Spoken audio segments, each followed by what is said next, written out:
যেরকম আক্রমণ হচ্ছে সবার হেলমেট পরে আসা উচিত। ও সব নিয়ে এসে আমার অফিস থেকে।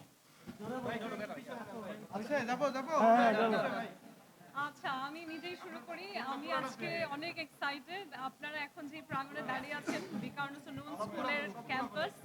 এটাই আমার স্কুল ছিল। এখানে আমি কলেজেও লেখাপড়া করেছি বেইলি রোড ব্রাঞ্চে।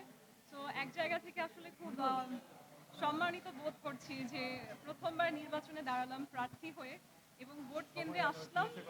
সেই আমার এই যে এই প্রতিষ্ঠানে আসলে আমার লেখাপড়া হয়েছে, যেখানে আমার গড়ে ওঠার যে ফাউন্ডেশনটা তৈরি হওয়ার যে জায়গায় হয়েছে, সেখানে আজকে আমি আবার ফিরে এসেছি। তো অনেক নস্টালজিক ফিল করছি এবং look at the circle of life.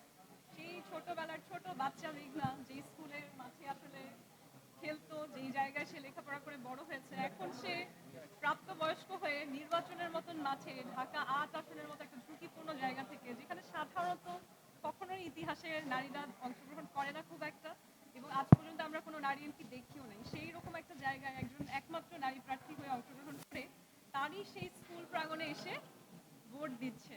So it seems like the circle of life and I am very honoured for that.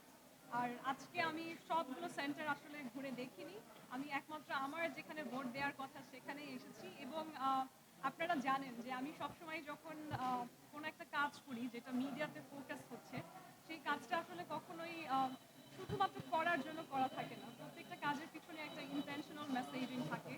এবং আমার ক্ষেত্রে আমি যেটা বলবো সেটা হচ্ছে আমাদের এই যে বাংলাদেশের একটা কালচার আছে না, যে আমরা পরীক্ষার সময় গিয়ে গিয়ে পরীক্ষা কেন্দ্রে ভিজিট করে কিংবা ভোটের সময় গিয়ে গিয়ে ভোটিং কেন্দ্রে ভিজিট করে, এই জিনিসগুলো থেকে না আসলে আমাদেরকে বিরত থাকা উচিত, কারণ এগুলো নিরপেক্ষ নির্বাচনকে বিঘ্ন করে।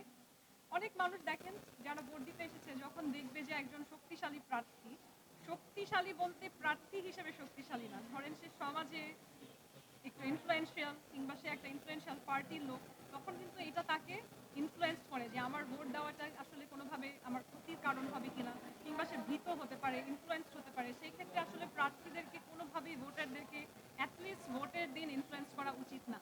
এটা একটা মেসেজিং। এবং দ্বিতীয় ব্যাপার হচ্ছে আমরা যে এজেন্ট রাখি, পোলিং এজেন্ট, তাদের আসলে কিন্তু নির্বাচনের দিন ভোট দেওয়ার ক্ষেত্রে কোনো কাজ নেই। তাদের কাজ হচ্ছে ইসি, ইলেকশন কমিশনের যারা লোক আছে নির্বাচন পরিচালনার জন্য, তারা সঠিকভাবে তাদের কাজ করছে কিনা সেই জায়গাটা খেয়াল রাখা। সত্যিকার অর্থে কিন্তু ইলেকশন কমিশনের এমন একটা গভর্নিং বডি হওয়া উচিত যাদেরকে আমরা ট্রাস্ট করতে পারি। আমাদেরকে যে এই যে ঝগড়াঝাটি মারামারি করতে হয় ভোট নিয়ে, এটা আসলে করার কথা না। তাদেরই উচিত কোনোভাবেই পার্শিয়াল না হয়ে একটা স্বচ্ছ নির্বাচন নিশ্চিত করা। আজকে আমার সকালবেলা একজন অফিসারের সাথে কথা হলো ইসির, তাকে আমি বলছিলাম যে আমি আপনাকে একটু ভরসা করে দেখি, আপনারা ফেয়ার থাকেন কিনা। আমি আমি কাউকে অবজারভার হিসেবে দেখার জন্য যে আপনি চুরি করছেন কিনা কিংবা ইম্পার্শিয়াল কিনা আমি পাঠাবো না, আপনারা নিজে থেকে নিজের বিবেক থেকে কাজ করেন। So sometimes unfortunately the world is not fair।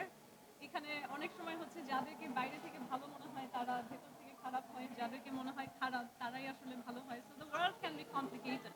তো যেই জায়গায় আমরা একটা এক্সপেকটেশন রাখি ফেয়ারনেসের, যেমন আমাদের আইন আইন ব্যবস্থা, সেই জায়গাটাতেই আপনি সবচেয়ে আনফেয়ার জিনিসগুলো ফেস করেন। এবং যেই সমস্ত জায়গায় আমরা ভাবি আমরা খারাপ মানুষদেরকে পাবো, যেমন ধরেন জেল, সেই জায়গাগুলো আপনারা দেখেন নিরীহ মানুষরা আসলে আবদ্ধ হয়ে আছে। তো আমাদের সমাজে এই যে ডুয়ালিটি, এই জায়গাটাতে আমি একটা বিশাল সংস্কার করতে চাই। নির্বাচনে দাঁড়ানোর ক্ষেত্রে আমার একটা বড় মেসেজিং ছিল।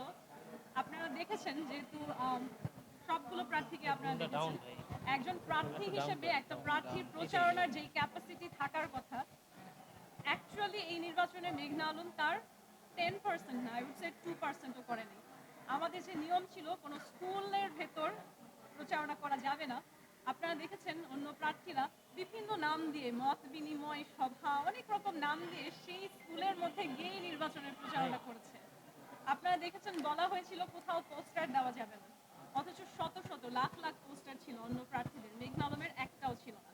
তো এটা এক ধরনের মেসেজিং যে কোনো রকমের এগুলো না করেই আমাদের যে শক্তিশালী হেভিওয়েট দুইজন প্রার্থী অনেক বছর ধরে রাজনীতি করছে, তাদের সাথে যে সমভাবে মেঘনা আলমের নামটা সবসময়ই মানুষের সামনে ছিল, এটা কিন্তু একটা বিশাল মেসেজিং যে আপনি ক্ষুদ্র জায়গা থেকেও শুরু করতে পারেন।